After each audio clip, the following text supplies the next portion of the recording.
नमस्कार, आप देख रहे हैं पूर्वांचल पब्लिक न्यूज। मैं हूं रवि निषाद। इस समय मेरे पास मौजूद है समाजवादी पार्टी के कई बार के महासचिव रहे और समाजवादी पार्टी के दिग्गज नेता ताज मोहम्मद उर्फ मजनू भाई, जो वार्ड नंबर 25 से जिला पंचायत का चुनाव भी लड़ते हैं। आगे आने वाले चुनाव में ये दावेदार होंगे और क्षेत्र की जनता के बीच में अपनी बात रखने जाएंगे। आइए इनसे मिलवाते हैं और इनसे बड़ी बातें करेंगे क्षेत्र के और देश में घट रही घटनाओं पर इनसे चर्चा करेंगे। नमस्कार, मेरे चैनल पर आपका स्वागत सबसे है। पहले आपके चैनल को बहुत बहुत धन्यवाद।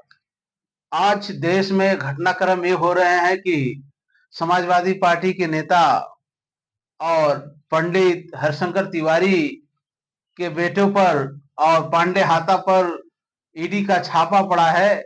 इस बारे में समाजवादी पार्टी की तरफ से आप क्या स्टैंड रखते हैं?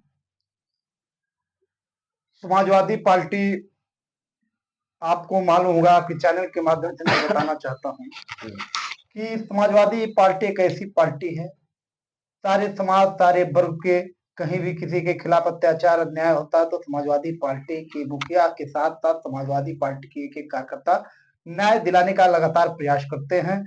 और रही बात समाजवादी पार्टी के पूर्व विधायक माननीय विनय शंकर तिवारी जी के हाथा में जो ईडी गई और उनको अनर्गल के उनके तरह 7 ठिकानों पे छापे पड़े हैं। असल बात, माननीय विधायक विनय शंकर तिवारी जी के परिवार का, जो विनय शंकर तिवारी के यहाँ ईडी गई, उनका गिरफ्तार सबसे पहले बहुत निंदनीय ये घटना है। ऐसे परिवार में इनकी ऐसा नहीं होना चाहिए, क्योंकि ये सरकार के इशारे पर हुआ है और बिना सबूत को ईडी ने छापा मारकर उनका बदनाम करने का काम उत्तर प्रदेश में की है। क्योंकि सरकार, उनके पास न कोई नोटिस था न कोई कागज था और ईडी खुद साबुत लेके आई थी। और रही बात, क्या ईडी के पास साबुत था क्या उनके खिलाफ? अब ईडी ये सरकार के इशारे पर हुआ, क्योंकि एक बार हम मोबाइल पर देख रहे थे तो यूट्यूब पे तो आता था एक कॉमेडी, तो कॉमेडी, कुछ लोग कॉमेडी में ईडी और सीबीआई बन के गए किसी विश्वकर्मा समाज परिवार में, वो अपना हसुआ पीट रहे थे।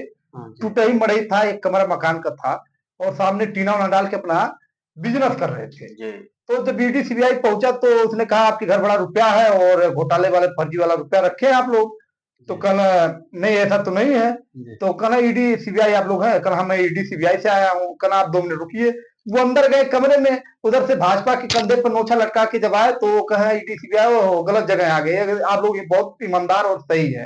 ये भाजपा की सरकार की ममता और ये एक और सवाल आपसे है कि आपके राष्ट्रीय अध्यक्ष, आपके पार्टी के राष्ट्रीय अध्यक्ष अखिलेश यादव ने दैनिक जागरण अखबार का व न्यूज 24 का विरोध किया है। उन्होंने आह्वान किया है कि इस दैनिक जागरण अखबार को और न्यूज 24 को लोग न खरीदें, न उस न्यूज को देखें और न पढ़ें।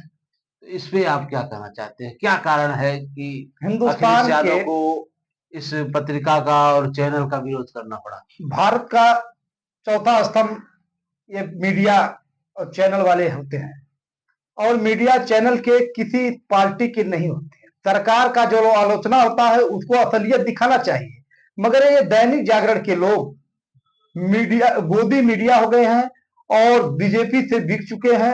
अनाथवा अनर्गल टिप्पणी करके बदनाम करने का काम विपक्ष पार्टियों को करते हैं, जो कि सरकार से उनको सवाल पूछना चाहिए ना कि ये सड़कें क्यों नहीं बनी, ये रोडें क्यों नहीं बनी, ये हत्या किया गया तो उसको जेल में क्यों नहीं भेजा गया।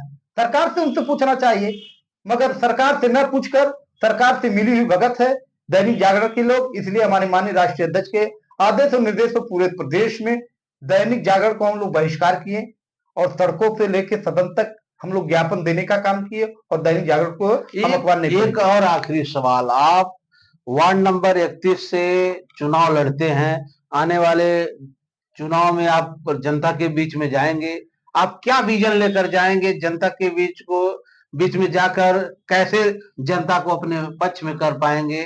ये कुछ आपके पास विजन होगा? क्या क्या करेंगे जिला पंचायत हो जाने के बाद? वार्ड नंबर 25 है, मैं जिस वार्ड नंबर से तैयारी कर रहा हूँ, मैं 2015 में चुनाव लड़ा था, बीच में 30 सीट हो गई और मैं तभी से 15 साल से इस क्षेत्र में, इस वार्ड में लगातार बिना पद के हुए हुए दुख और सुख में जहां तक मेरी क्षमता होती है, जहां तक मेरी आवाज पहुंचती है, जहां तक मुझे सुनाई देता है, संदेश आता है, मैं रात और बिरात कभी नहीं देखता हूं। हर घटना और दुख सुख में पहुंचने का लगातार प्रयास करता हूं। और किसी भाई वार्ड नंबर 25 नहीं, किसी सहजना विधानसभा के अंतर्गत जो हमें उस लायक समझे, जहां तक मेरे पास मैसेज आएगा वो हमको बुलाएगा, क्षमता के अनुसार किसी प्रकार की जरूरत होगी हम लोग मदद करते हैं।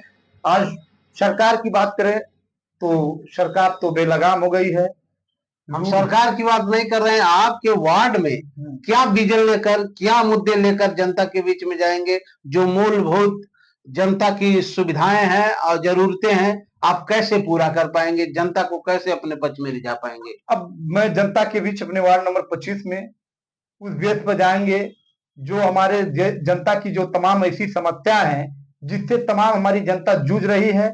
तमाम ऐसे जगहें हैं जहां कर्मचारी अधिकारी से लोग परेशान हैं, राशन कार्ड बिना वंचित रह जा रहे हैं, कहीं नाली नहीं हो पा रही है, दरवाजे पर सड़क पे उनको बाधित कर दे रहे हैं बड़े लोग, तो उनको नाली और सड़क से लेके जहां तक उनकी बिजली विद्युत विभाग के मामले की समस्या, जो आज सबसे ज्यादा हमारे बिजली विभाग की विद्युत समस्या है, जो यहाँ जहाँ घरे घरे एक कमजोर गरीब परिवार के बिल एक महीने में 55,000 आ जा रहा है, कनेक्शन काट दिया जा रहा है, फर्जी तरीके से उनको बदनाम कर दिया जा रहा है।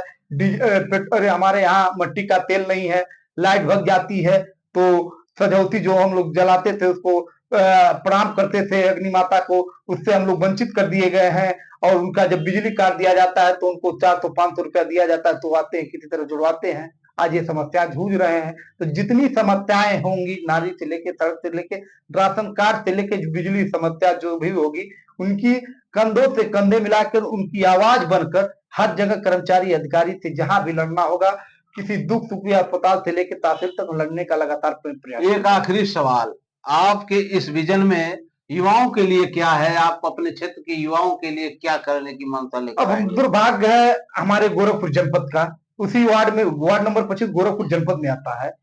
और हमारे शाहजनवा ब्लॉक के अंतर्गत भीटी से इधर जब हम चलेंगे, आप जब भीटी से हम इधर चलेंगे, आपका भीटी पड़ता है, महदैया पड़ता है, आपका कुआवर रोड पर पड़ता है। हमारा वार्ड जो उतना गांव है, मैं आपको बता देना चाहता हूँ, इस वार्ड में धर्मडाड़ी हुआ, हरदी हुआ, बेलवातर हुआ, गैरा हुआ, तेमरा हुआ, तेवरा हुआ, अमौली हुआ, खीरीडार हुआ, डोमर डाड़ हुआ, कुआवल हुआ, कुआल कला हुआ, कुआल खुर्द हुआ, कटाई टिकर हुआ, मठिया हुआ, मिश्रौलिया हुआ, लरवरी हुआ, गरथौली हुआ, बरौली हुआ, डिहवा हुआ, पकड़ी हुआ, कोनी हुआ, मंझरिया हुआ, कुर्ता हुआ, मझौरा हुआ, रौता पार हुआ, जबैला हुआ, बशपुरा हुआ, हरपुर हुआ, तिसवा हुआ, आनंदपुर हुआ, मटोलिया हुआ, जिगना हुआ, दरघाट हुआ, पटकलुया हुआ, सजनिया हुआ, रनियापुर है, रघुनाथपुर है, सिरोलिया है, भदसरी है, परमेश्वरापुर है, चनाहा है, रेवड़ा है, कविता है, बजलपुर, नोनखट टोला है, चारघर सूपा है, गंगा देव, जंगल दिगर है, सिधौली है, बेदौली है, सिधौली है, बेदौली है, गुलटही है, परानपुर है, रमवापुर है, चचुआ पर है, कटिया है, झजमा है, सुगौना है, बरसिया है, पकड़ैया है, कटसहरी है, कटसहरा है,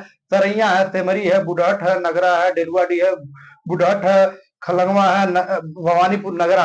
इतने गांव में, इस इलाके में जितना मैं लिया हूं, इस क्षेत्र में कहीं हमारे नौजवान भाइयों के लिए जो भविष्य की बात होती है, मेहनत का जो स्वस्थ होने की बात होती है, आज इस क्षेत्र में कहीं भी एक जगह स्टेडियम नहीं है, जहां 200 मीटर का फील्ड भी नहीं है कि लड़कों को दौड़ने के लिए बड़ी परेशानी होती है। हमारे नौजवान परेशान होते हैं, रोड पर दौड़ते हैं, किसी तरह गाड़ियां घोड़ा चलते हैं, किस कंडीशन में दौड़ते हैं, कहीं ना कहीं रोडें भी खराब रहती है, बहुत दिक्कतें झेलना पड़ता है। तो मैं प्रयास करूंगा कि अपने क्षेत्र में कहीं एक स्टेडियम का प्रयास करूं कि जगह जहां मिल जाएगा तो अपने नीति के माध्यम से, अगर जनता का स्नेह प्यारा आशीर्वाद मिला तो प्रयास करूंगा कि इसी क्षेत्र में जितना मैं ग्राम गिनाया हूं, किसी इस इलाके में एक स्टेडियम बने सबके सहयोग से। बहुत बहुत धन्यवाद। ये थे ताज मोहम्मद मजनू भाई, वार्ड नंबर 25 के भावी प्रत्याशी हैं। इन्होंने अपना विजन आपके बीच में रखा है।